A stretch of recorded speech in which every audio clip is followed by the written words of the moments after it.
Бил си се махнал, казват. Хванал си бил пътя, вятъра. Бил си избягал, казват, към далечни земи, по-спокойни. Бил си другаде, намерил си нов живот, подреден. И друг си бил станал, казват, тамошен.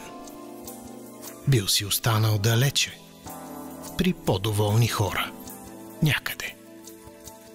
Може би имат право. Но ти имаш право да си оставил много и да ти липсва.